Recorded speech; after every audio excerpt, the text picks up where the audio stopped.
আজি ধুমুহা বতাহেৰে আমাৰ বাবুৱে দিনত গাড়ী চলাব নাপালে, সেইকাৰণে এতিয়া ৰাতি সন্ধিয়া সময়ত চলাই আছে।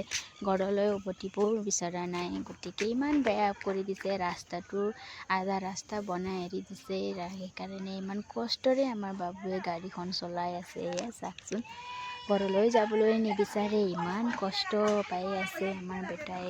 তথাপিও মানে ঘৰলৈ নাযায়, খেলিয়ে থাকে।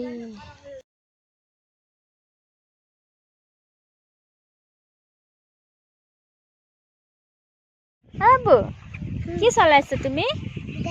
গাড়ী? কোনে আনি দিলে তোমাক? হা, কষ্ট পাইছা নেকি চলাবলৈ? বেটু, ক'ত যাবা?